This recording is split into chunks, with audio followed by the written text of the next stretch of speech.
Sa Muling Pagkikita, The Millet Story. Dear Papa Dudut, kumusta po kayo at ang mga tagapakinig ng Barangay Love Stories? Nais ko pong ibahagi ang kwento ko at sana ay kapulutan din po ng aral. Ako po si Millet, 39 years old na sa kasalukuyan at nangyari ang kwento ko noong 25 years old pa lamang ako. 14 na taon na ang nakakalipas. Matagal na po ang kwento ko pero gusto ko rin po sanang maibahagi. Noong pong panahon na yon ay mahilig po akong mag-buy and sell. Kahit maliit po ang kikitain ko ay tinutuloy ko pa rin dahil gusto ko naman po talagang gawin yon. Hilig ko na rin po kasi. Para sa akin ay tiyaga lang at lalaki din ang negosyo ko at balang araw ay kikita din ng malaki. May nanligaw po sa akin noong 23 years old ako. Siya po si Homer. Empleyado naman po siya ng isang malaking kumpanya noong panahon na yon. Mabait po si Homer kaya nahulog din ang loob ko sa kanya at naging magkarelasyon kami.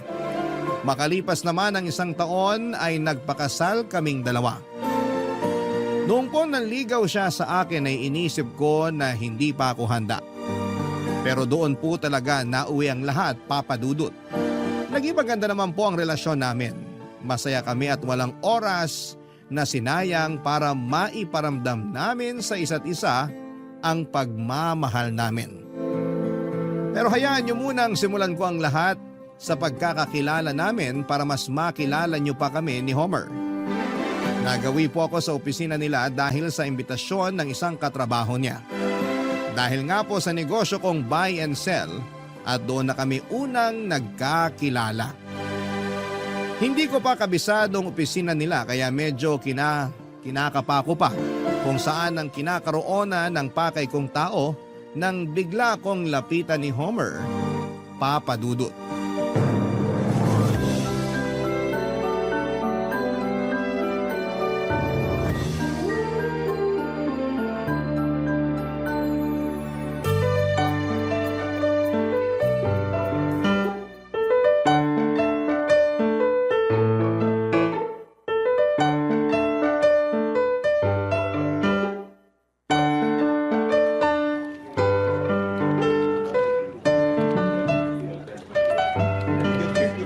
Hello, Ha?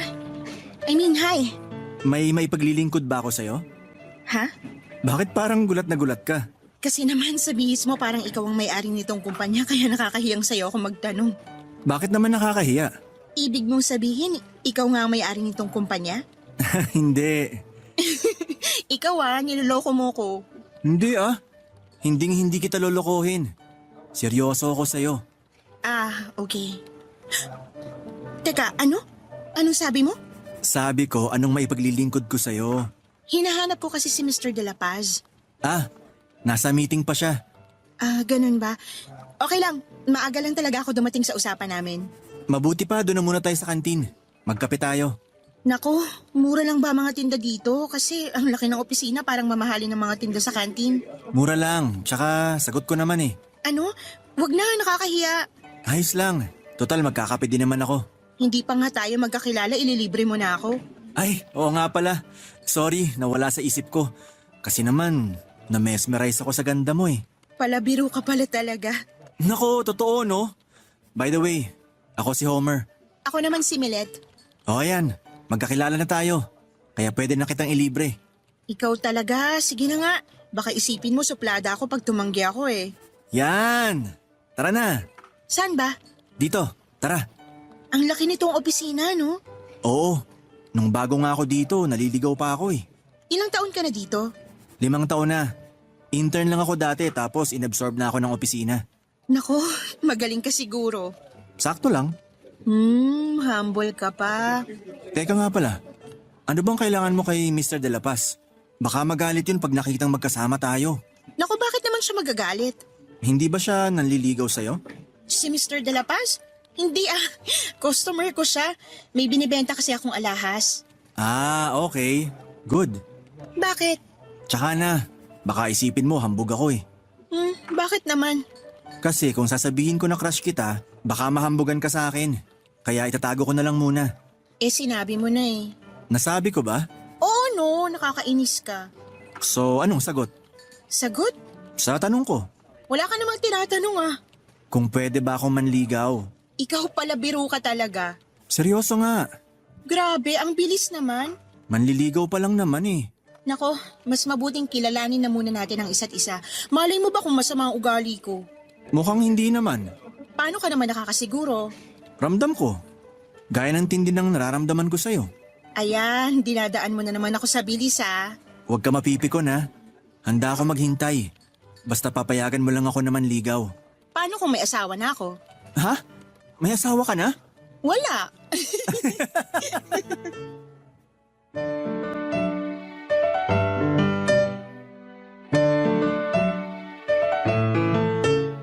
Papadudot, nakipagkwentuhan lamang ako kay Homer noong araw na yon kasi nakakahiya naman na hindi ko siya pansinin o iwasan ko siya dahil wala naman siyang ginagawa sa akin. Makulit si Homer pero hindi yung kulit na nakakasar. Palabiro siya kaya ako naman na mababaw ang tawa ay walang tinalampas sa mga jokes niya. May paraan si Homer kung papaano niya makukuha ang sagot sa mga tanong niya. Ewan nga kung magaling ba talaga siya o mahina lamang ako, kaya kada tanong niya ay sinasagot ko na kaagad. Hindi doon natapos sa mga usapan namin ni Homer, Papadudot, dahil tinanong niya kaagad kung pwede daw ba siyang dumalaw sa amin. Ako naman kahit nagdadalawang isip ay napa-oo. Sa kanya tinanong kung saan ako nakatira. Late ko na naisip na naisahan niya ako kasi dapat tinanong niya muna kung saan ako nakatira bago siya nagtanong kung pwede ba siyang dumalaw. Pero hinayaan ko na lamang kasi masigasig talaga si Homer. Habang tumatagal ay mas nararamdaman ko naman na totoo siyang tao. Hindi siya manloloko dahil lahat ng sinabi niya ay tinupad niya, Papadudot. Masaya ako sa tuwing kasama ko siya. Ilang buwan din ang lumipas at walang nagbago kay Homer. Hanggang isang araw, nangyayain niya akong lumabas, Papadudot.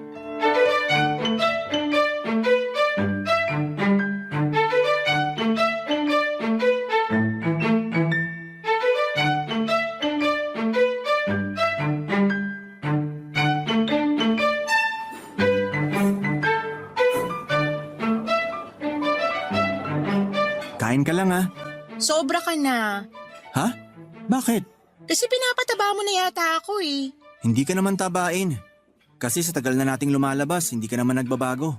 Talaga ba? Oo, parang ako. Hindi magbabago.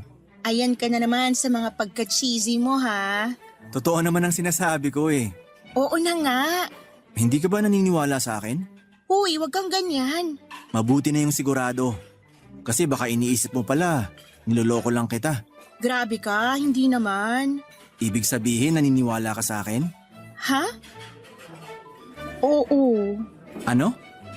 Oo. Hindi kita madinig. Nakakainis ka, oo nga.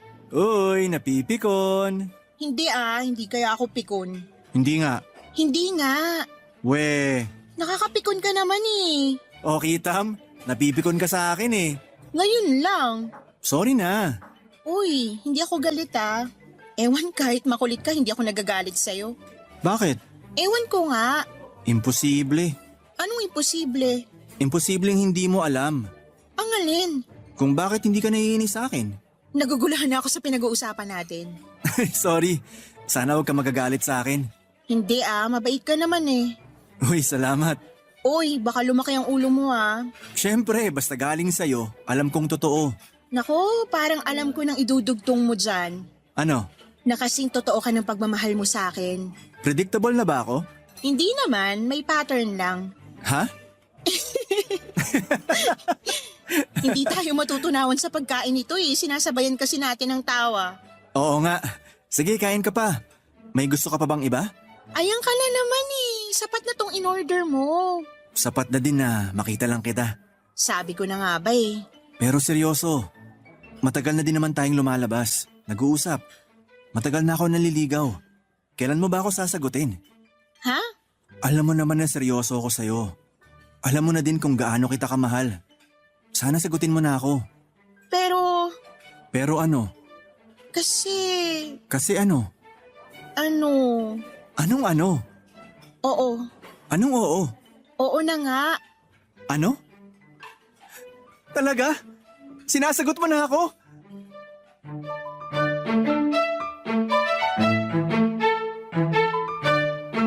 Papadudot, nahiya ako bigla kasi napasigaw si Homer nang sagutin ko siya. Pero sa totoo lang, sa loob-loob ko ay pareho lang kami ng nararamdaman. Masayang masaya din ako nang sagutin ko siya. Mahal ko na talaga si Homer at wala akong duda doon. Matapos ang araw na yon, kung dati ay magkasabay lamang kaming maglakad. Nang mga sumunod na pagkikita namin, ay hinahawakan na niya ang kamay ko habang naglalakad. Hindi na ako naiilang kasi sinagot ko na naman siya, Papa Dudut. Pero matapos ko siyang sagutin ay umakyat na ang level ng mga tanong ni Homer. Sa totoo lang ay hindi na nga tanong kundi pagyayaya na. Gusto na ni Homer na magpakasal kami. Gusto na niya na magsama na kami, Papa Dudut. Sa pagkakataon na yon, kahit na sobrang mahal na mahal ko na siya, ay sinabihan ko siya na pag-isipan ng mabuti ang bagay na yon at huwag kaming magpadalos-dalos. Medyo nalungkot siya pero hindi naman siya nagalit. Masaya pa din kami noong buong araw na yon. Nakapamasyal, nakakain at nakapagkwentuhan. Pero hindi ko akalain noong gabi na yon ay may iba palang iniisip si Homer. Hindi ko napansin pero ipinasok pala niya ang kotse niya sa loob ng isang motel. Nasa loob na kami ng motel nang mapansin ko, una ay nagulat ako. Natakot at saka nakaramdam ng galit. Papadudot na sampal ko si Homer at saka ako dali-daling lumabas ng kotse niya at naglakad papalabas sa lugar na yon. Papadudot. Barangay Love Stories. Barangay Love Stories. Hindi ko akalain na ipapasok niya ako sa lugar na yon nang hindi man lamang ako tinatanong. Papadudot, kahit mahal na mahal ko siya ay nakakagalit na parang wala siyang respeto sa akin. Hindi porke sinagot ko siya ay kasama na yon sa pag-oo ko sa kanya, Papadudot. Siguro sobrang nagulat din siya sa sampal ko kasi noong lumabas ako ay ang tagal niya bago humabol sa akin. Siguro napahiya din siya sa ginawa niya. Papadudot, nagmakaawa si Homer noon at humingi ng tawad.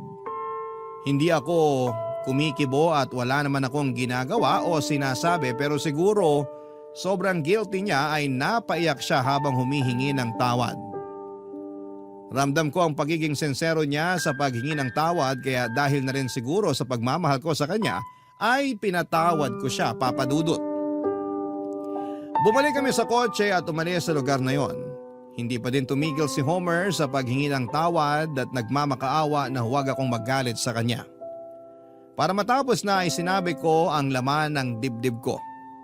Sinabi ko ang galit ko at saka ko sinundan ang pagsasabi na hindi namin dapat gawin ang bagay na yon hanggang sa hindi kami nakakasal. Sumang-ayon naman si Homer habang humihingi pa rin ng tawad sa akin, Papadudot.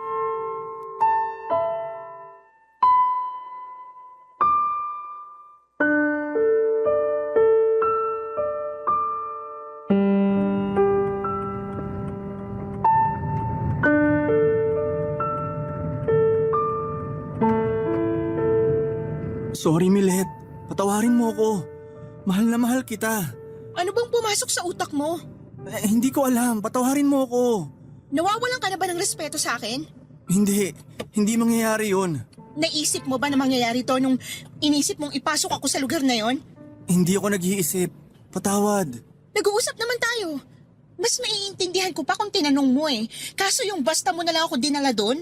Hindi na mauulit. Hindi na talaga. Kasi kung uulitin mo pa ang ganon, siguro maglayo na lang tayo.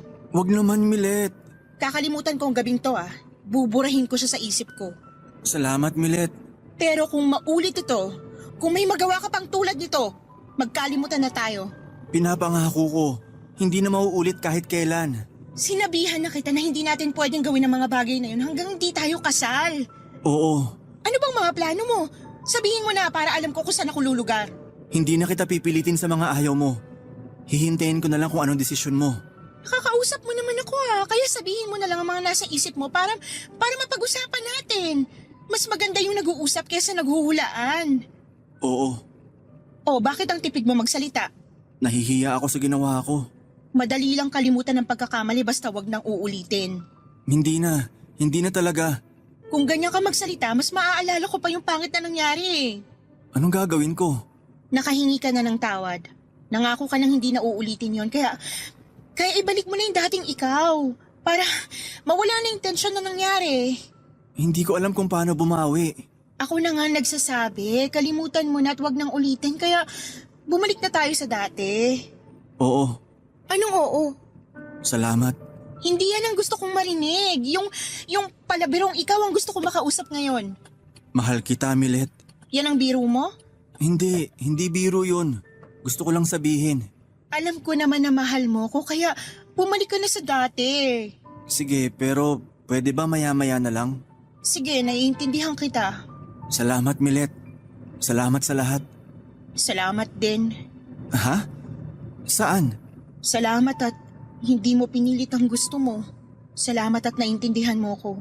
Oo. Nawala lang ako sa sarili ko. May gagawin ka ba bukas? Wala. Punta tayo ng simbahan. Anong ibig mong sabihin? Anong ibig kong sabihin? Anong gagawin natin sa simbahan? Magsuswimming. Ha?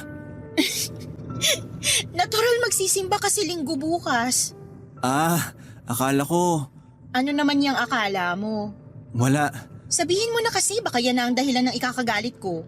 Kasi Ano? akala ko magpapakasal na tayo eh. Ano?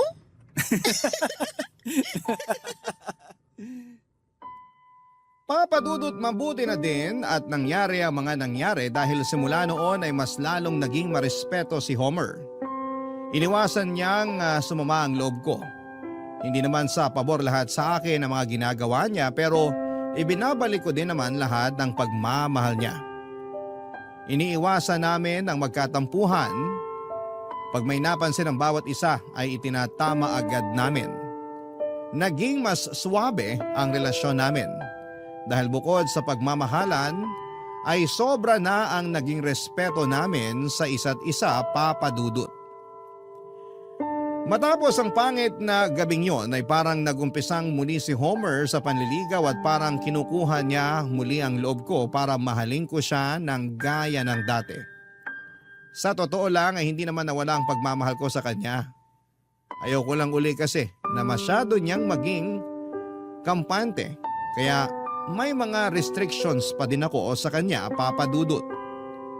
Minsan nga ay masyado ng OA ang pagiging marespeto ni Homer kaya sinasabihan ko siya na maging totoo lang kami sa isa't isa. Kaya masasabi ko na mas lalong tumibay ang pagmamahal namin sa isa't isa.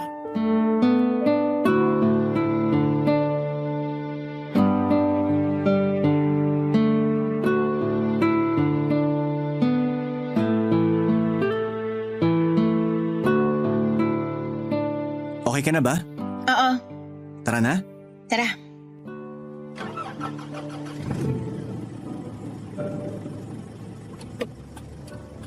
Uwi na ba agad tayo? Oo, Ayaw mo ba munang kumain? may niluto ako sa bahay. Doon na tayo kumain. Ayaw mong dumaan muna sa bake shop? May ginawa akong kakanin sa bahay. Tsaka na tayo mag-cake. Sige. Pero teka, may gusto ka bang bilhin sa bake shop? Tara, daan na tayo. Wala naman. Akala ko lang may gusto ka eh. Sure ka? Oo. Niluto kong paborito mo. Seafood pasta? Oo. Alam mo gumawa nun? Siyempre, inaral ko. Para sa akin? Hindi, para sa kapitbahay. Ha? Siyempre, para sa'yo. Inaral ko lahat ng paborito mo. Pero, hindi ko naman sabay-sabay lulutuin. Wow! Nakaka-excite naman yan. Unang beses ko palang gumawa nun. Sana tama ang lasa. Kahit ano pang lasa nun, basta luto mo. Ay, wag ganun. Pag hindi masarap, sabihin mo para ma-improve ko ang sarili ko. Yes, ma'am. Gusto ko, alam ko lutuin ang lahat ng paborito mo para pag gusto mong kumain, hindi na natin kailangan pa lumabas. Kung sa bagay, maganda yan. Sa tinagal-tagal ba naman nating lumalabas, alam ko na lahat ng paborito mong pagkain. Kailangan ko din palang aralin ng mga paborito mo. Hoy, hindi ganun yun ah. Walang gantihan dito, hindi porke alam kong gawin at iluto ang mga paborito mo, dapat ganun ka na din. Hindi ba dapat ganun sa pagmamahalan? Dapat walang lihiman. Ayan, lumalalim ka na naman. Ikaw talaga. Kaya mahal na mahal kita eh. Mahal din kita. Alam ko. Oy, yung mga mata mo sa kalsada. Sorry. Ikaw kasi. Bakit ako? Ang ganda mo kasi, kaya napapatingin ako sa'yo. Tumigil ka nga, ayan ka na naman. Teka nga, hindi pala kita inuobliga na aralin ng mga paborito kong pagkain ha? Mabuti na yung alam ko lahat para sa pagdating ng panahon. Ano naman yung panahon na yan? Pagkasal na tayo. Oo nga no, Siyempre, gusto kong mapagsilbihan naman kita. wag mo akong pagsilbihan. Ako dapat ang nagsisilbi sa'yo. Siyempre, mas magiging madalas ako dapat sa bahay para paglutuan ka. Well, masaya yon. Konting panahon na lang naman ang hihintayin natin. Konting panahon? Oo, konting panahon na lang, baka kasal na tayo. Oo nga no. Teka, ano bang sinasabi mo?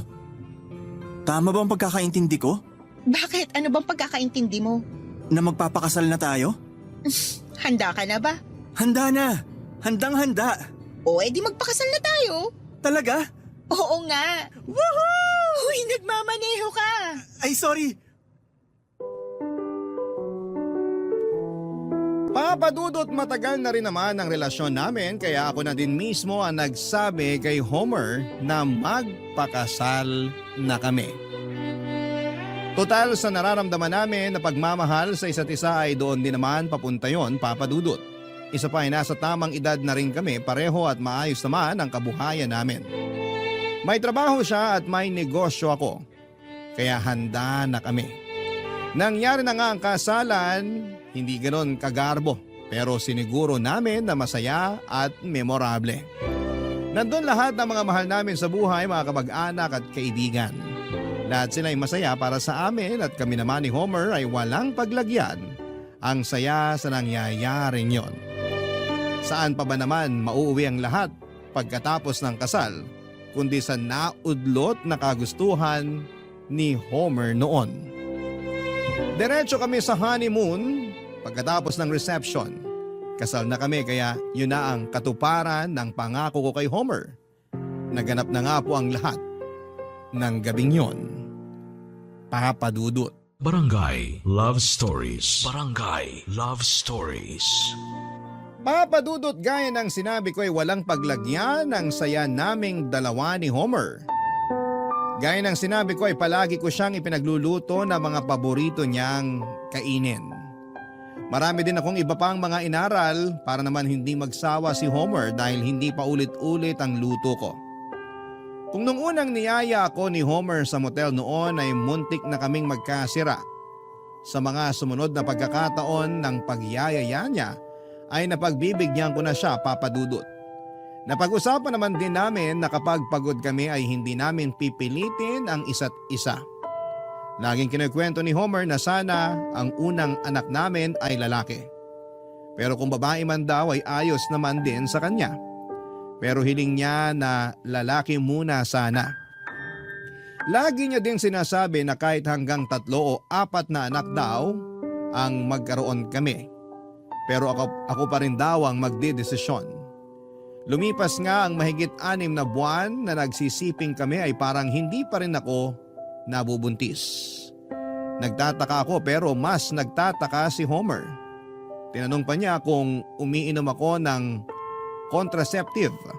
Sinabi ko naman ay hindi, Papadudot.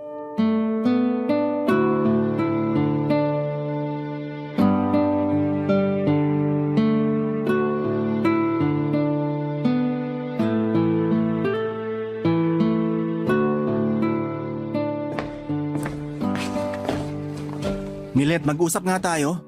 Tungkol saan? Tinatanong mo pa. Sandali, Homer. Galit ka ba? Hindi ko alam, sabihin mo sa akin. Hindi kita maintindihan. Anong hindi mo maintindihan? Teka nga, ang gulo ng usapan na to. Tungkol saan ba to? Tungkol sa'yo. Ano? Ano bang ginagawa mo? Ano ba, Homer? Huwag mo nga akong lituhin. Ano bang sinasabi mo? Sige, wala akong sasabihin. Ikaw, may sasabihin ka ba? Sasabihin ano? Please naman, Milet. Umamin ka na. Ano ba nga aminin ko? Sabi mo dati walang lihiman. Wala nga akong nililihim sa'yo. Akala ko mahal mo ako. Mahal kita. Sinusumpa ko yan. Bakit mo pinipigilan ang gusto ko? Wala akong pinipigilan.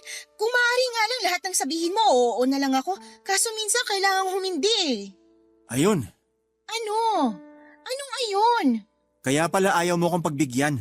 Homer naman, seryoso ka ba o kinukulit mo na naman ako? Mukha ba ako nagbibiro? Diretsuhin mo na ako. Bakit hindi ka pa nagbubuntis? Ha? Anong ha? Bakit? Hindi ko din alam, Homer. Anong hindi mo alam? Hindi. Niloloko mo ba ako? Hindi. Pwede ba yun? Pwede bang hindi mo alam katawan mo yan? Hindi ko nga alam.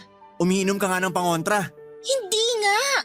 Anong iniinom mo? Pampalaglag? Homer, ano ba yung sinasabi mo? Umiinom ka ng pampalaglag? Tigilan mo na yan. Sagutin mo tanong ko. Hindi ko gagawin yun. Pwes anong ginagawa mo? Wala akong ginagawa. Mahigit 6 na buwan. 7 buwan na halos. Hindi ka ba nagbubuntis? Anong ginagawa mo? Wala akong ginagawa. Eh bakit hindi ka ba buntis? Ewan ko.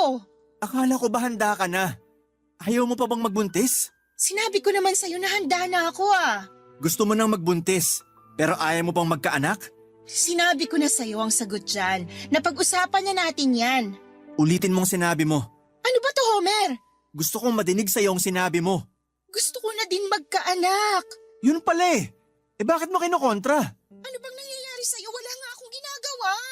Sige, pagbibigyan kita. Kung ano man yung ginagawa mo, tigilan mo na. Gusto ko na magkaanak. Ako din naman. Tigilan mo na yung panloloko mo. Hindi kita niloloko. Kung ganun, tara. Sumama ka sa akin. Saan tayo pupunta? Basta sumama ka. Tara na. Papadudot yun ang araw na hindi ko makakalimutan. Isinama ako ni Homer sa doktor. Pilit niya akong ipina-check up para malaman niya kung may ginagawa akong pagpipigil sa pagbubuntis. Pero ibang naging resulta na ikinagulat namin pareho. Hindi daw ako magkakaanak dahil wala akong kakayahang magbuntis. Hindi ko po niloko si Homer dahil hindi ko din po alam na may ganon pala akong kondisyon. Kitang-kita sa mukha ni Homer ang pagkabigo. Para siyang pinagsakluman ng langit at lupa sa mga narinig niya. Kung masakit sa kanya, hindi man lang niya naisip na mas masakit sa akin yon. Papadudot, imbes na damayan niya ako ay nakipaghiwalay siya sa akin nung mismong araw na yon.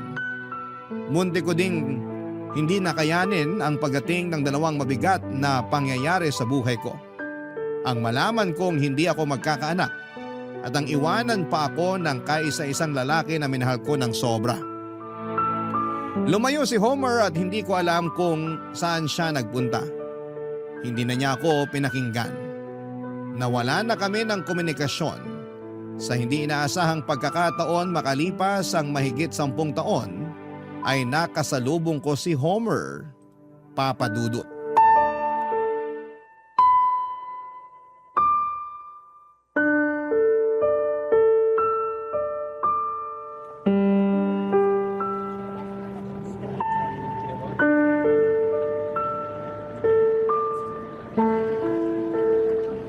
Milet?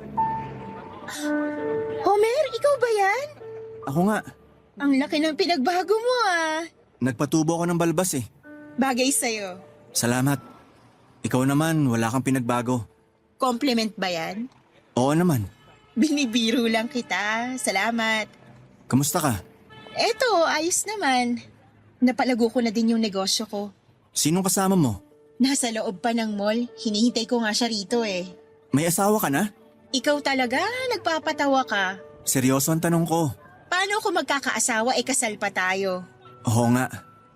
Karelasyon? Nako, kahit wala na tayo, takot pa din ako sa demanda, no? Demanda? Malay ko ba, idemanda mo ako ng pagsama sa ibang lalaki. Biro lang.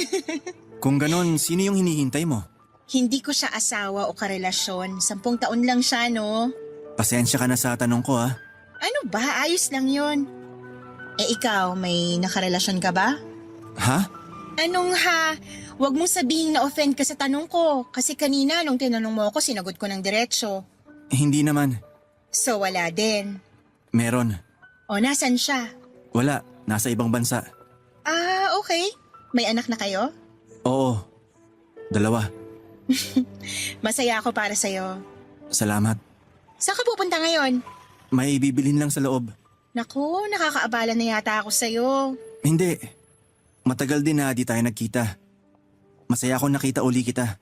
Ikaw talaga? Ikaw ang nang iwan. Ako, nandito lang naman ako. Hoy, bakit ka malungkot? Biro lang yung sinabi ko ha. Walang sarcasm doon. Galit ka pa ba sa akin? Nagalit ako, oo. Pero kung galit pa ba ako? Di na? Matagal na. Salamat. Patawarin mo ako sa nagawa ko dati. Hindi kita masisisi, pero sana naintindihan mo na din na hindi kita niloko. Hindi ko din alam ang kalagayan ko noon eh. Naiintindihan ko na. Kaya, wag ka nang malungkot dyan. Bilib ako sa'yo. Bakit naman? Nakuha mong patawarin ako kahit sobrang masakit ang ginawa ko sa'yo. Oh, ayan ka na naman. Babalik na naman tayo dyan. Kalimutan na nga natin yun. Salamat ulit. At paulit-ulit akong humihingi ng tawad. Okay na, move on na tayo. Teka, saan ka pala nanirahan nung umalis ka? Una sa probinsya ako nagpunta. Tapos ng ibang bansa ako. Doon ko nakilala si Ofelia. Siya yung nakarelasyon mo? Oo. Makalipas ang 6 na buwan, bumalik na ako dito. Nagsama na kami ni Ofelia. Ang galing mong magtago ah. Nandito ka lang pala pero hindi ka nakita ng kahit sino. Naiinggit nga ako sa'yo eh. Bakit naman? Kahit masakit ang ginawa ko sa'yo, napatawad mo ako. At masaya ka na ngayon. Kalimutan na natin yon. Matagal na yon. At isa pa, masaya ka na din naman sa buhay mo ngayon. Sana. Ano? Papa Dudut, may malaking lungkot pala sa puso niya si Homer. Kaya pala nasa ibang bansa ang nakarelasyon niya ay iniwan siya. Isinama nito ang 2 nilang anak at hanggang sa oras na yon ay hindi niya pa din alam kung nasaan sila. Nagtago ang babae kasama ang mga anak nila at hindi niya din alam ang dahilan ng pang-iiwan nito. Pero ang balita niya ay sumama daw ito sa dating karelasyon. Kung gaano ako kagaan noong nagkwekwentuhan kami ay bigla akong nalungkot ng sobra sa mga nadinig ko. Nakakaawa din ang sinapit ni Homer, Papa Dudut. Habang nakikiramay ako sa kanya, ay may biglang tumawag sa akin ang mama. Siya ang batang sinasabi ko na hinihintay ko. Papa Dudut, makalipas ang 1 taon matapos kaming nagkahiwalay ni Homer ay nagampon ako ng 6 na buwan na sanggol at siya nga ang batang lalaki na tumatawag sa akin ng mama. Nagulat pa si Homer kasi imposible nga naman na magkaanak ako. Pero ikinuwento ko sa kanya ang lahat. Na nag-ampon ako at sinabi ko din na alam na ng bata ang sitwasyon niya. Dahil para sa akin ay mas magandang walang nililihim sa bata. Pero hindi naman nagbago ang lahat. Kahit na inampong ko lamang siya ay para niya akong tunay na ina. Nakita ko ang paghanga sa akin ni Homer sa mga nadinig niyang kwento. Pero isang tanong ang ikinagulat ko at hindi ko inaasahan. Tinanong niya kung pwede daw ba kaming magkabalikan. Hindi ko alam ang sasabihin noong una pero mas maganda talaga ang maging diretsyo at totoo. Hindi ko na po tinanggap ang pakikipagbalikan ni Homer kasi masaya na po ako sa buhay ko kasama ang anak ko. Sinabi ko na lang po na lagi ko siyang isasama sa dasal ko na maging masaya na rin siya at makita na rin niyang muli ang mga anak niya. Maraming salamat po sa pagbasa ng kwento ko, Papa Dudut. Sana po ay may napulot na aral ang inyong mga tagapakinig. Salamat sa Barangay LS 97.1 sa pagbibigay daan sa aking nakaraan na maitampok sa nangungunang Barangay Love Stories. Ang inyong forever na kapuso at kabarangay, Milet. Dear Papa Dudut, ako nga pala si Cassandra, 35 years old, single at available. Nakilala ko sa munti naming barangay bilang prinsesa ng Kasava. Ang pamilya ko kasi ang pinakasikat na gumagawa at nagbebenta ng kasava sa barangay namin. Kaya nga, nilipat na rin sa kasaba ang pangalan ko para madaling nilapit na sa kasaba ang pangalan ko para madaling matandaan ng mga tao. Basta si Cassandra may kasaba. Nanggaling pa sa lola ng lola ko ang talento namin sa pagluluto ng cassava cake. Dahil na rin sa pagluluto ng cassava cake ay nakilala nila ang mga pares nila sa buhay. Kaya malaking bagay ang cassava sa buhay namin ng aming pamilya. Pakiramdam namin ay karugtong ng buhay namin ang paggawa nito.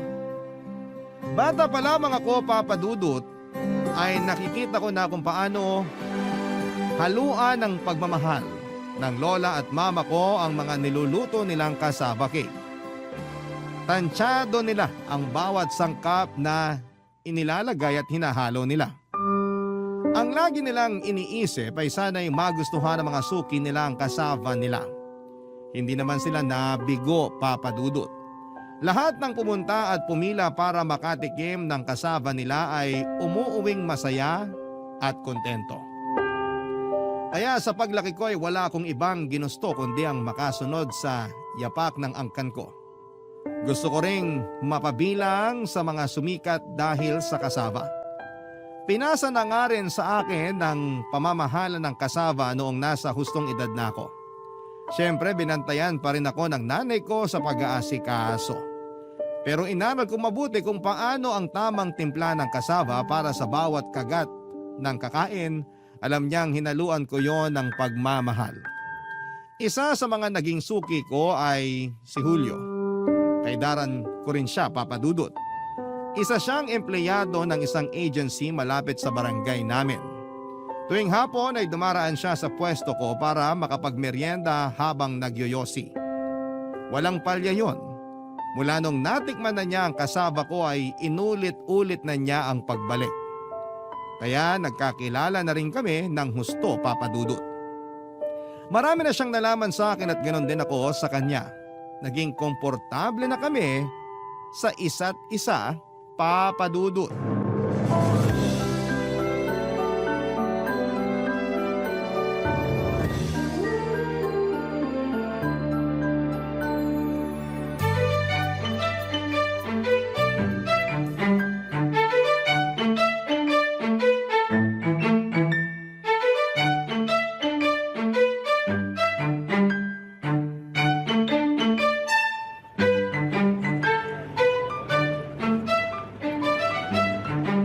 Wala na ata talagang tatalo sa kasava mo, Cassandra.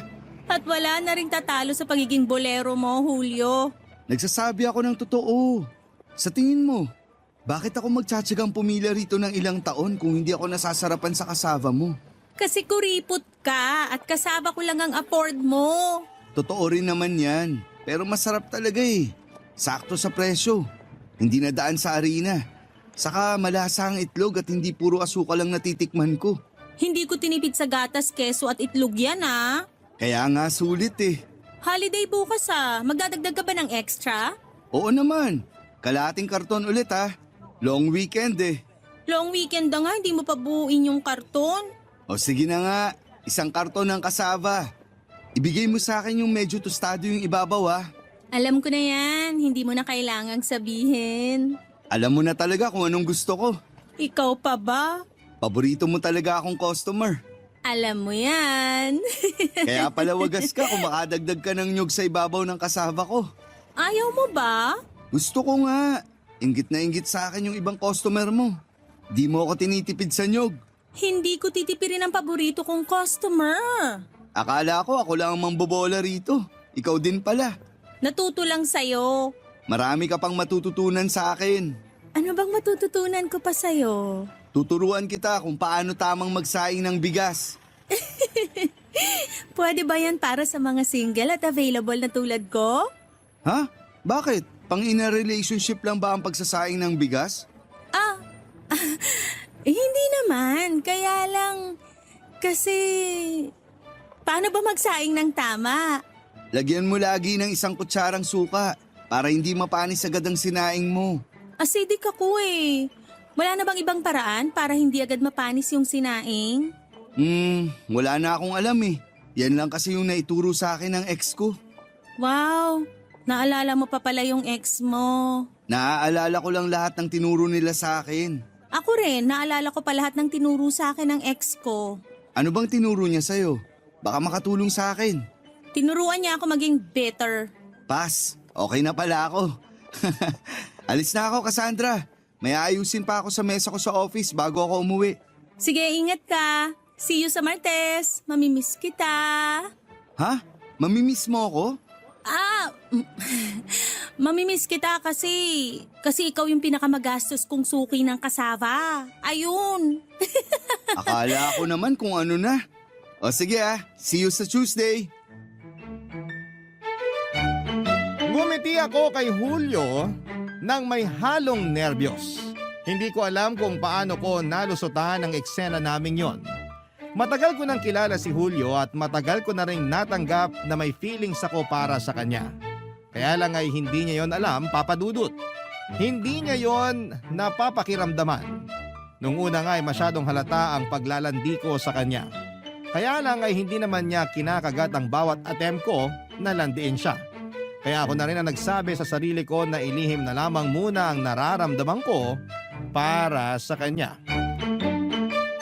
Nakakahiya kasi na babae pa mismo ang gagawa ng first move para mapansin. Oo, at totoong naglalaglag ako ako ng mga parinig sa kanya nung una. Pero dahil hindi naman yon pumasa sa kanya kaya naisipan kong kumalma na lamang. Baka nga una pa lang ay alam na niyang gusto ko siya pero ayaw niya lang sa akin. Kaya hindi niya pinapatulan noon ang mga paglalandi ko. O baka naman talagang manhid siya at hindi makaramdam kapag merong nagkakagusto sa kanya. Minsan nga ay sinuri ko ang mga hinahalo ko sa cassava cake. Pakiramdam ko may naihahalo ako noon na pangpamanhid ng feelings. Nakarami na lang kain si Julio ng cassava. Ilang taon din siyang kumakain ng cassava ko. Siguro bawasan ko ang paglalagay ng itlog. O baka naman yung harinang nabili ko nakakadagdag ng pagiging torpe ng isang lalaki. Mga ganitong pag-overthink ang nangyayari sa akin sa tuwing hindi umi-epekto ang paglalandi ko noon kay Julio. Sinisisi ko na lamang sa cassava kesa sisihin si Julio o ang sarili ko. Mas madali na lang kasing ipasa ang sisi sa mga bagay na walang buhay kesa ang sisihin ko ang may buhay, Papa Dudut.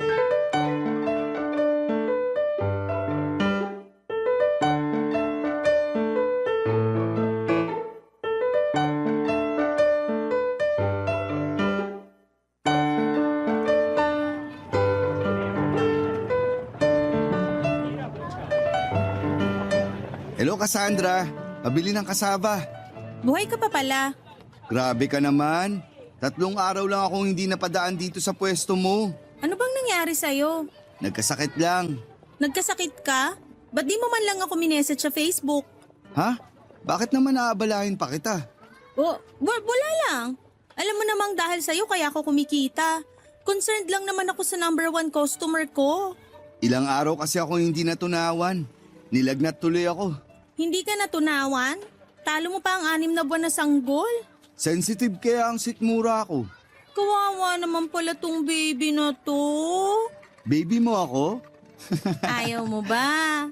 Ay, naalala ko pala. May utang pa ako sa'yo last week. Babayaran ko na ngayon. Dapat hindi nagbabayad ang baby eh. Ano ka ba? Utang ko yun. Babayaran ko na. May sukli ka ba sa 500? Kung wala akong panukli, anong gagawin mo sa akin? Teka, ipapabariya ko muna. May panukli ako. Oh, bakit bigla ka nagalit? Kasi naman. Magkano na uli yung utang mo? 82 pesos. Hindi mo ba nilista? Hindi. Bakit galit ka? Hindi na nga ako natunawan tapos magagalit ka pa sa akin. Anong gusto mong ipahid ko sa sikmura mo para mabilis kang matunawan? Kakapahid ko lang ng virgin coconut oil kanina. Ikaw pala yung nangangamoy langis. Ako nga. Kaya hindi ako dapat tumabi sa kawali o kalan. Baka maprito ako ng di oras. Ang funny mo talaga. Nakakatawa yung sinabi ko? Lahat naman ng joke mo mabenta sa akin. Napipilitan ka lang tumawa kasi customer mo ako. Alam mo ang manhid mo? Manhid? Ang manhid ng balat mo, sabi ko. Tirik na tirik yung araw, ayaw mong sumilong. Dito ka nga sa lilim, tabihan mo ko. Ayokong tumabi sa'yo, baka may magalit. Single naman ako, walang magagalit. Halika na. Alam ko namang single ka. Kaya lang, baka makita ako ng nanay mo na tumatabi sa'yo. Ayoko mabungangaan ng reyna ng kasaba. Bukas ka na lang magbayad ng utang. Ha? Bakit hindi pa ngayon? Andito na rin naman na ako. Sabi kong bukas na eh. Isasara ko na tong pwesto. Mainit. Mainit ang ulo ko. Malas tumanggap ng bayad sa utang kapag mainit ang panahon. Che! Nalito si Julio sa pinakita ko sa kanya, Papa Dudut. Nagdabog ako at nakasimangot. Yun ang unang beses na nakita niya akong ganon. Hindi na rin siya nakaangal at napakamot na lamang sa kanyang batok. Nagtataka siyang umalis sa pwesto ko. Pero ilang beses ko siyang nakitang sumulya pa sa akin. Pero hindi ko na siya pinansin pa. Wala naman siyang naging kasalanan sa interaksyon namin yon. Umasa lang kasi akong masyado na lalandiin din niya ako pabalik.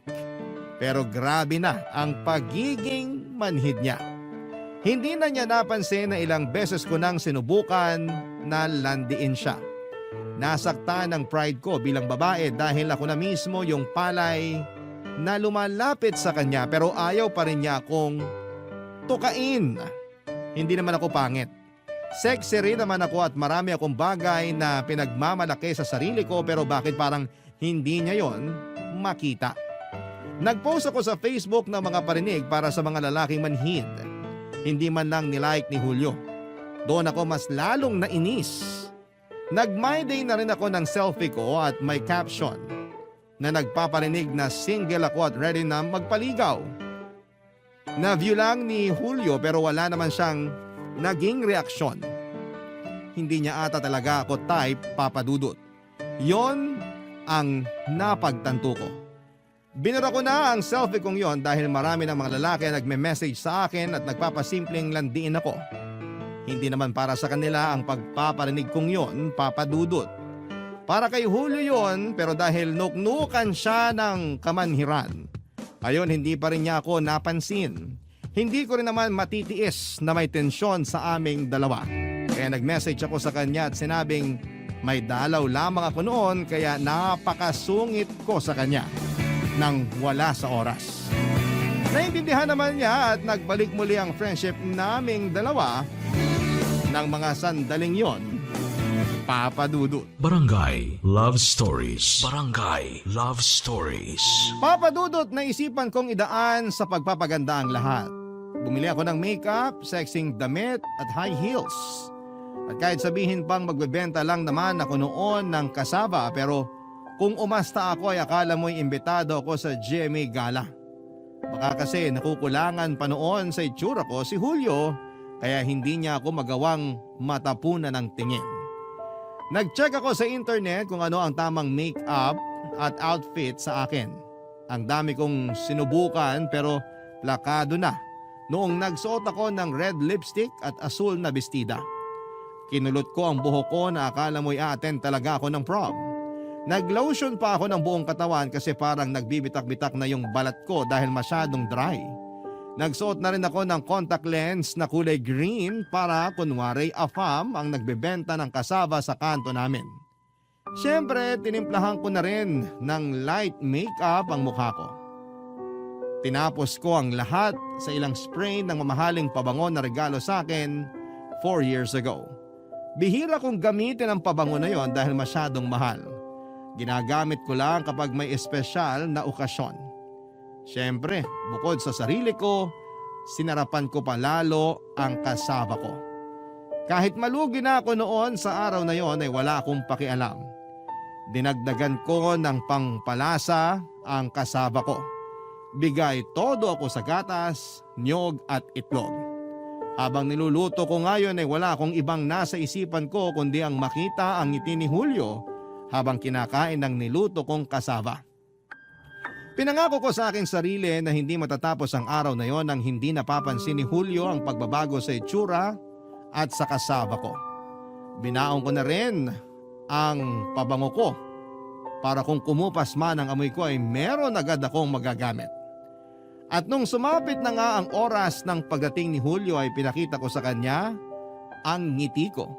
Oo nga pala, bagong linis din ako ng ngipin noon, Papa Dudut.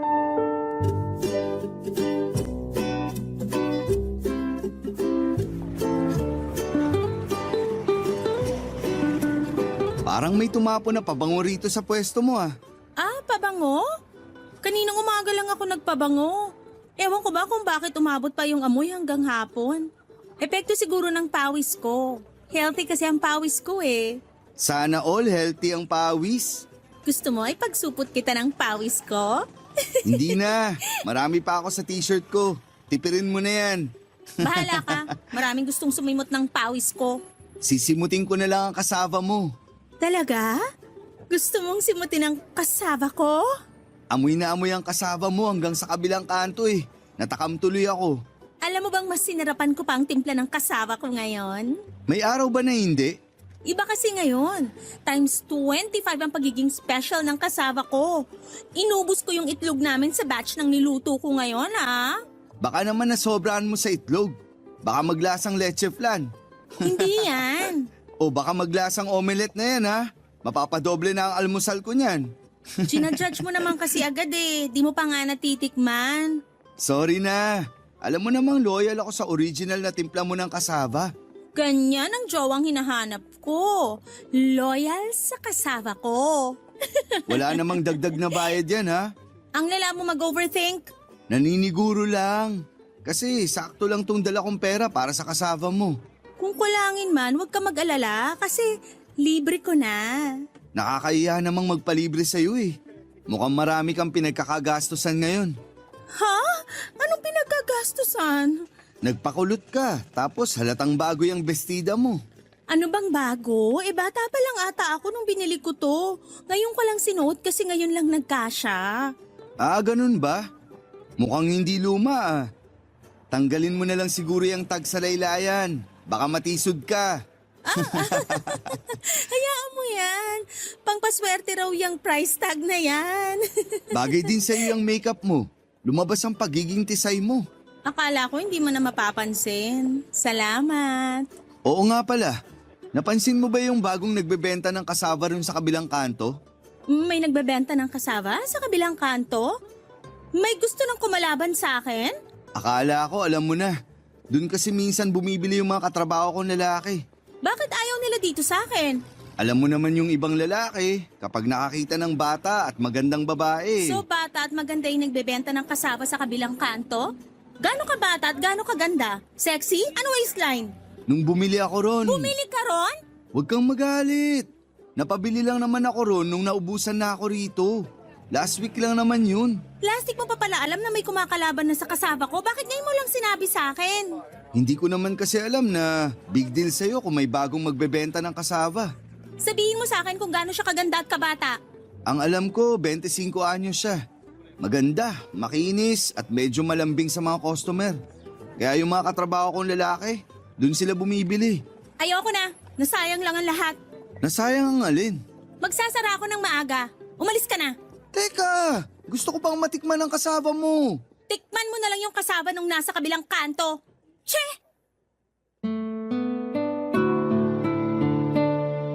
Hindi naman naunawaan ni Julio ang mga nangyari. Nabigla siya sa mga inasta ko. Pinagbasdan na lamang niya akong nagliligpit ng mga kasaba ko. Pati yung ibang gustong bumili ay napatras na lamang nang nakita akong nakasimangot habang sinasarado ang mga kahon ng kasaba. Hindi naman ako inimig pa ni Julio. Alam niyang may nasabi siyang hindi ko nagustuhan pero hindi niya alam kung ano yon. Mabilis kong naiayos at naisarado ang pwesto ko. Saka ako kumuha ng gunting para tanggalin ang price tag sa bestida ko. Nang hinayang ako sa pagsisinungaling ko kay Julio sa bestida na yon. Tapos ay hindi na naman pala kami makakapaglandian tulad ng gusto ko. Nang hinayang din ako sa inispray ko na pabango. Sana'y ginamit ko na lamang yon sa Pasko Marami akong pinanghinayanganan na ginawa ko ng araw na yon. Diretso na akong pumasok sa loob ng bahay namin para idala lahat ng kasava na bitbit ko. Hindi naman ako nilapitan pa ni Julio at kusa na lamang din siyang umalis nang hindi nagpapaalam sa akin. Nagtaka ang nanay ko na umuwi ako nang hindi man lang nakabenta kahit na isang piraso ng kasava. Hindi ko na lamang siya sinagot pa. Dumiretso na ako ng kwarto at nagbihis. Pagkatapos noon ay pinuntahan ko ang bagong tindera ng kasava na sinasabi ni Julio.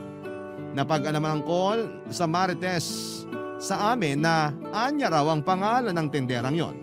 Pamangkin daw siya mismo nang nagtayo ng pwesto ng kasava. Tama rin si Julio na 25 anyos lang si Anya. Tama rin si Julio nang sinabi niyang maganda at makinis si Anya. Doon ako mas lalong nagalit at nakaramdam ng pagseselos. Kaya naman hindi na rin ako nakapag-isip pa ng mga sasabihin nang sumugod ako doon sa kanyang pwesto. Nagkataon na walang bumibili sa kanya na mga oras na pumunta ako doon. Nagkunwari akong bibili at pinagmamasdan pa ang bawat kasava sa kanyang istante. Pero kapag hindi nakatingin si Anya, ako naman ang tumititig sa kanya.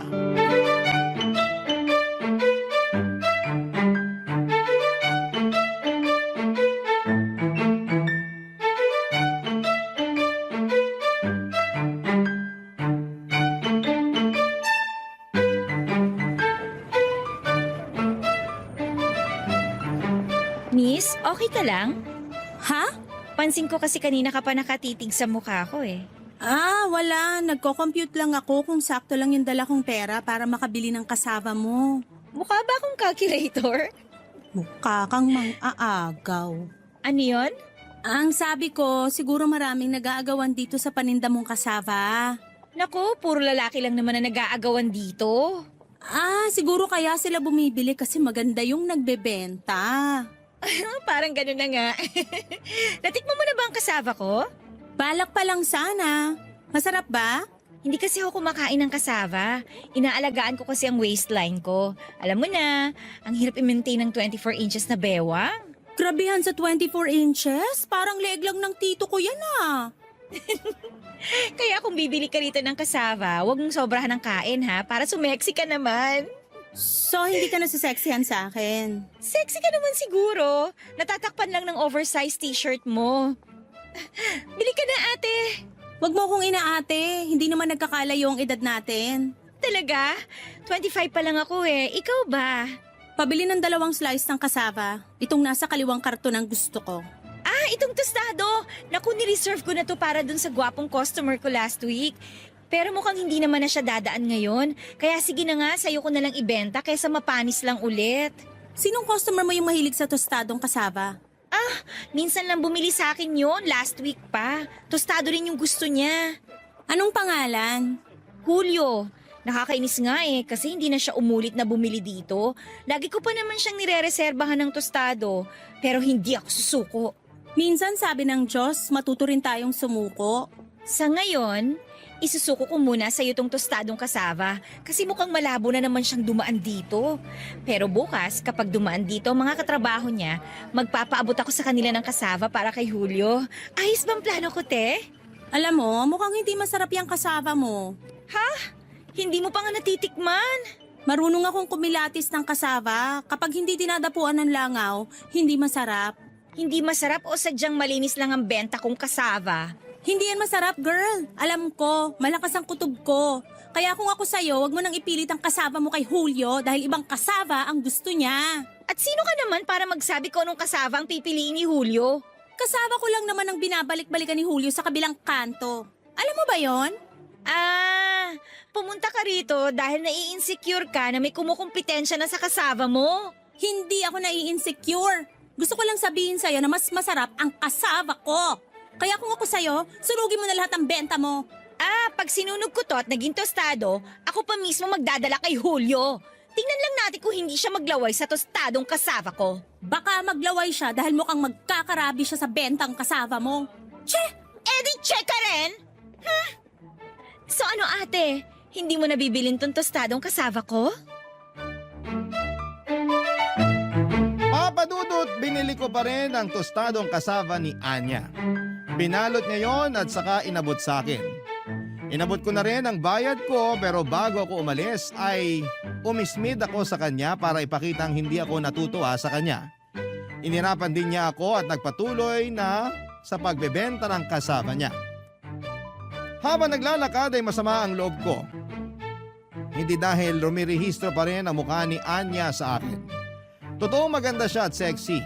Naiinggit na naman ako dahil hindi ko nagawang alagaan ang sarili ko dahil mas inuna kong alagaan ng nanay ko at ang pwesto namin ng kasama. Maganda rin naman ako at hindi naman ganong kapangit ang hubog ng katawan ko. Hindi lang kasi ako nakapag-focus sa itsura ko masyado. Hindi ko nakita ang halaga noon hanggang sa malaman ko kay Julio na maganda si Anya. Doon ako biglang nalungkot sa itsura ko. Habang naglalakad ay tinikman ko nga ang kasava ni Anya. Napaismid ako. Hindi naman pala masarap ang kasava niya. Dinaan lang sa tamis ng asukal. Halatang tinipid sa itlog at gatas. Makunat din. Mukha lang masarap tingnan pero hindi naman. Sinasabi ko ito hindi lang dahil nai-insecure ako kay Anya, kundi bilang totoong gumagawa ng masarap na kasaba. Pinakain ko sa asong gala pero kahit yung asong yon ay hindi rin nagustuhan ng kasaba ni Anya. Doon ako natuwa. Kahit maganda at sexy si Anya ay wala pa rin siya sa kalingkingan ko sa sarap ng kasaba. Umuwi na ako kaagad ng bahay at saka inayos ang mga kasaba ko at muli ko yung ibinenta sa pwesto namin. Ilang oras lang at naubos yon kaagad. Wala akong ibang natanggap kundi puro papuri dahil napakasarap daw ng kasaba ko. Doon ako mas lalong natuwa. Pero may konting kurot ng lungkot dahil hindi man lang natikman ni Julio ang pinakamasarap na kasaba na nagawa ko, Papa Dudut. Barangay Love Stories. Barangay Love Stories. Matagal na hindi nagawi si Julio sa pwesto ko para bumili ng kasaba. Doon ako mas lalong nalungkot, Papa Dudut.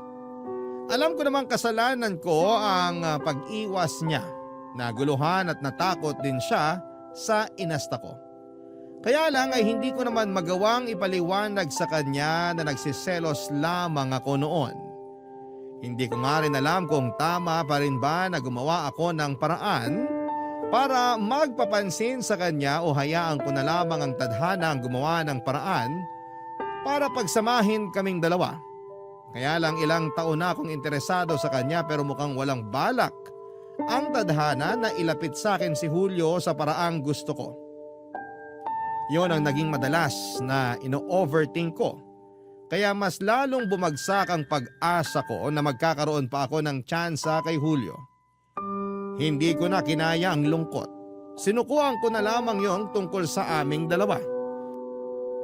Dahil nga sa matinding kalungkutan, naapektuhan na rin ang kasava ko.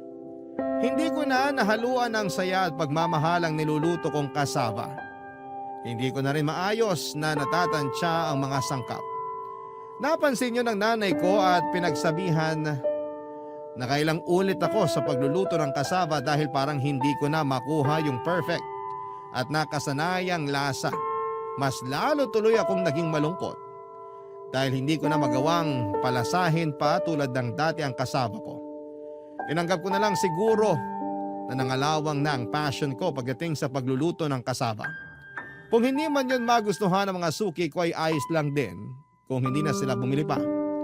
Baka tapos na ang purpose ko sa buhay ko na magluto at magbenta ng kasava, Papa Dudut.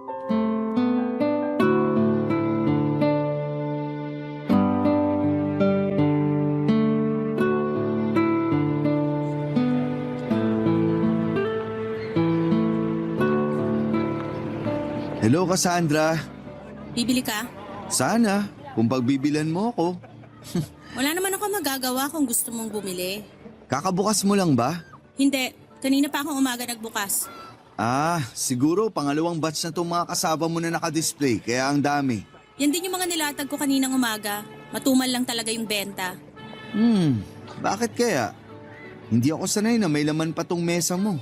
Dati kasi kapag pumupunta ako, Konti na lang ang inaabutan ko.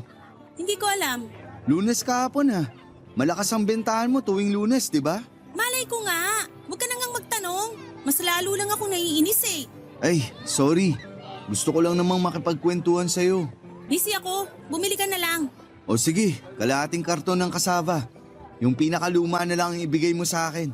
Bakit luma pa yung gusto mo? Para mawala na rito sa pwesto mo at puro bago na lang yung matira. Ayos lang naman sa akin kung luma na. Pareho pa rin naman ang lasa. Pareho pa rin masarap. Huwag ka masyado mag-expect sa lasa. Yan naman ang hindi ko magagawa.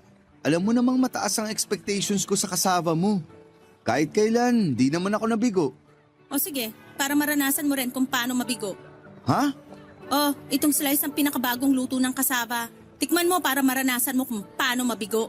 Ay nako, Cassandra. Hindi ako mabibigo ng kasava mo. Teka, at titikman ko na. Cassandra, Ano? naluto mo ata masyado yung harina. Bakit? Ang tigas kasi. Baka nga. Saka parang ang pakla. Nakalimutan mo atang lagyan ng asukal. Mahal na ang asukal ngayon. Naglagay ka ba ng gatas? Ata, Baka nakalimutan mo lagyan ng gatas. Kulang na sa pagiging creamy. bigyan na lang kita ng 20. Bumili ka sa tindahan ng creamer o gatas para ibudbud mo dyan sa kasava. Uy, galit ka ba? Sinasabi ko lang naman yung kailangan mong marinig. Sinabi ko na naman kasi sa'yo na huwag ka mag-expect, di ba? Kasi lahat ng nag-e-expect, nasasaktan lang sa huli. Masama bang magtiwala sa'yo na sasarapan mo ang luto ng kasava mo? Ilang taon mo na akong customer. Lagi namang masarap ang luto mo. Maliban ngayon. Ano ba nangyari? Gusto mo mag-usap tayo? Anong gusto kong mangyari? Umalis ka rito sa pwesto ko at huwag ka nang bumili uli. Okay ka lang ba? Ano bang nangyayari sa'yo? Hindi ka naman ganyan dati. Umalis ka na nga lang. Kung gusto mo ng masarap na kasava at mabait na tindera, dun ka sa kabilang kanto. Panigurado bibigyan ka niya ng tostado at hindi tinipid sa gatas na kasava. Baka hindi rin niya na-overheat ang harina niya. Doon ka na! Papadudot, nagulat na naman si Julio sa mga inasta ko. Hindi katulad ng dati na nananatili pa siya ng ilang minuto bago umalis. Pero nung hapon na yon ay umalis siya kaagad. Hindi niya na rin ako tinapunan pa ng tingin. Alam kong nasaktan ko siya sa mga sinabi ko. Nung nakalayo na si Julio ay saka ako biglang napaiyak. Natuluan patuloy na mga luha ko ang kasava na nakahain sa mesa. Paniguradong umalat na yon. Tinikman ko ang kasava na yon at saka ako mas lalong naiyak. Tama nga si Julio, nag-iba na ang lasa ng benta kong kasava. Hindi na yung katulad ng dati na nahaluan ng saya. Noong mga nakaraan nga kasi dahil sa pagiging broken-hearted ko kay Julio, ay hindi ko na talaga binigyan ng atensyon ang mga niluluto ko. Nag-focus ako sa kaka-overthink. Kaya naman, bago pa umatras sa mga suki ko ay inayos ko na ang lahat ng mga kasava ko at saka naghanap ng mga pamilyang nakatira sa footbridge para ibigay ang mga kasava na yon. Saka ako dumiretso sa bahay para umuwi. Doon ko ibinuhos lahat ng lungkot ko dahil sa nangyari sa amin ni Julio at sa kasava ko. Hindi na muling bumili si Julio ng kasava sa akin. Natanggap ko nang tapos na rin ang pagkakaibigan namin. Nagtaka nga ako kay Julio kung bakit late na siyang umiwas sa akin samantalang ilang beses ko na siyang itinataboy noon.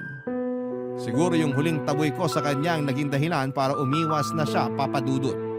Napa-overthink na naman ako na baka bumili na si Julio kay Anya ng kasava. Lungkot na lungkot ako noon. Si nanay na muli ang nagluto ng kasava para sa tamang timpla. Kahit si nanay ay nag-alala sa mga nangyayari sa akin, pero hindi ko naman magawang ikwento sa kanya na broken ako dahil kay Julio. Paniguradong bubungangaan lamang niya ako at pagsasabihan na lalaki lang yan. Pinagpatuloy ko na ang buhay ko kahit alam kong wala na akong pag-asa pa para kay Julio. Siguro merong ibang darating na magmamahal sa akin. Yon ang ini-imagine ko habang nagbebenta noon ng kasava nang biglang may lumapit sa akin na pamilyar na babae. Walang iba kung hindi si Anya Papadudut.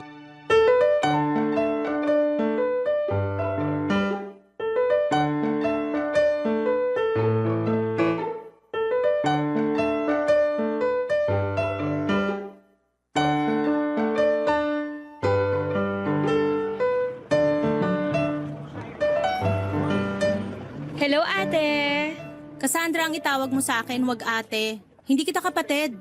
Okay. Cassandra, pabili naman ako ng kasava mo. Nagtitrip ka ba? Wag ngayon, baka hindi kita matansya. Bibili ako kasi i-resell ko sa pwesto ko. Bakit? Kasi tanggap mo nang hindi talaga masarap ang kasava mo? Ilang karton ba bibilin mo? Bibigyan kita ng discount kapag mahigit 10 ang bibilin mo. Hoy, una sa lahat, masarap ang kasava ko. Hindi lang nakagawa yung chewin ko ng kasava kasi inaatake siya ng rayuma. Uy, pero lakihan mo yung discount ha. Bibili ako ng mga 15 na box. Okay. Mukhang matumal ang benta mo ha. Mukhang ako ang first customer mo, no? Pangalawang batch na yan, wag kang asumera. Ay, may langaw yung isang box ng kasava. Ibig lang sabihin yan, masarap ang benta kong kasava. Kasi kahit langaw, tinatangkilik. Ayoko na may langaw. Huwag yung ibigay mo sa akin. Tsaka gusto ko yung tostado. Tostado? Gagamitin mo lang yata tong kasava ko para akitin uli si Julio eh. Oy, wala ka nang pakialam kung anong gagawin ko sa kasava na bibiling ko sa'yo, no? Yung nasa ilalim sa gawing kanan mo, yun ang gusto kong kasava. Ito ba? Sakto, bagong luto to. Tama ang pinili mo.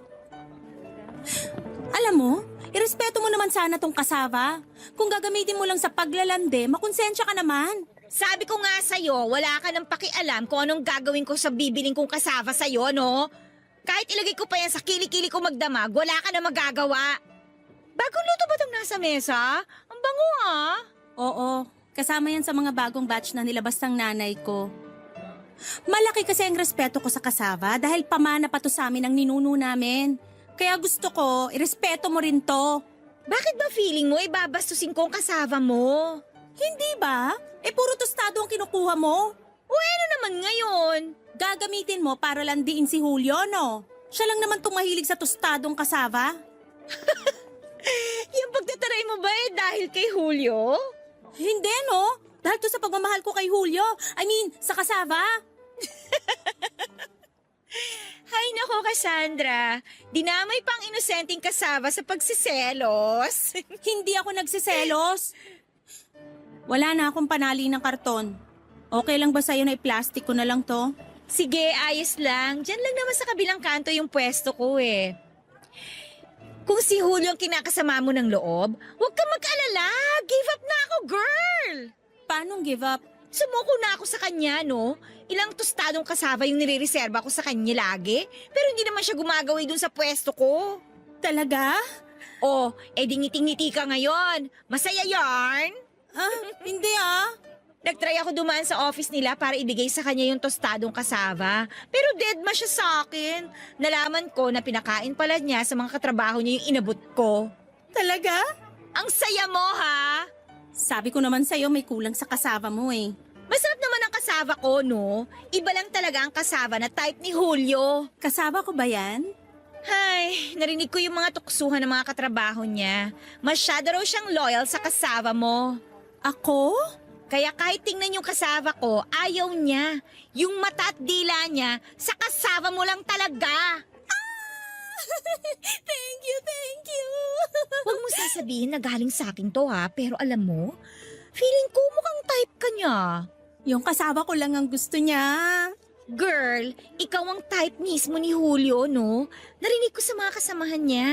Purgam-purga na siya sa kasava, pero bili pa rin siya ng bilis sa'yo. Hoy, huwag mo sasabihin na chinigo ko sa'yo yun, ha? Sigurado yan ah. Oo nga, ano ka ba? Ewan ko ba sa inyong dalawa? Ako pa tong naging tulay ninyo? Sorry na. Lalakihan ko na lang discount dito sa binili mo. Sure ha? Para bibili ulit ako sa'yo. Kasi alam mo, sa totoo lang, hindi talaga masarap yung gawa ng chewin ko. Hoy, sa atin lang yun ha? Basta atin-atin lang din yung ni-reveal mo tungkol kay Julio ah. O ano na bang plano mo ngayon? Ipapatikim ko sa kanya ang pinakamasarap na kasava sa buong mundo.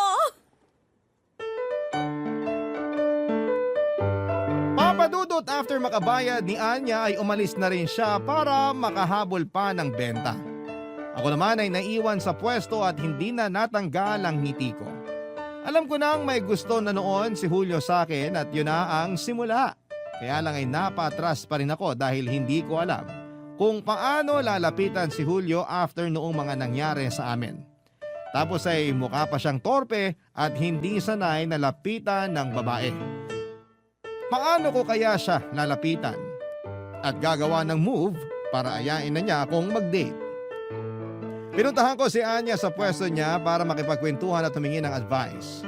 Kaya lang andon ang mga katrabaho ni Julio. Kilala rin ako ng mga katrabaho ni Julio kaya ayokong magpakita sa kanila. Baka magsumbong sila kay Julio, baka mas lalong nawalan ako ng tsansa sa kanya. Hinintay ko na makaalis sa mga katrabaho ni Julio at nang nakalayo na sila ay saka ko nilapitan si Anya. Nagulat si Anya sa biglang pagdalaw ko at nagsabi na ako kaagad na kailangan ko ng tulong niya pagdating kay Julio. Nagtanong ako sa kanya kung paano ko mapapaamin si Julio sa kanyang nararamdaman. Pero wala ring nasabi sa akin si Anya. Hindi raw siya sanay na siya ang gumagawa ng first move sa mga lalaki dahil mismo mga lalaki ang unang gumagawa ng paraan para makuha ang atensyon niya. Nainis na naman ako kay Anya dahil pinagmukha niya kung wala sa kalingkingan niya. Pero alam ko namang hindi niya yon sinasadya. Sadyang maganda siya at yun naman ang totoo. Kaya nga ngayon mga kabarangay, lumalapit ako sa inyo at humihingi ng tulong sa kung paano ko nga ba mapapaibig si Julio. Hanggang ngayon kasi ay hindi ko pa rin alam kung paano siya lalapitan. Baka mas lalo siyang matakot sa mga naisip kong paraan, Papa Dudut. Kaya sa inyo ko nilalapit itong problema ko dahil panigurado akong may naka-experience na nito sa inyo. Naabangan ko ang inyong mga kasagutan kapag na-air na sa Facebook Live ng Barangay LS ang kwento ko. Sana makakuha ako sa inyo ng tulong. Maraming salamat po sa pagbabahagi ng aking kwento sa nangungunang programa, ang Barangay Love Stories. Hanggang dito na lamang. Ang inyong kabarangay forever, Cassandra.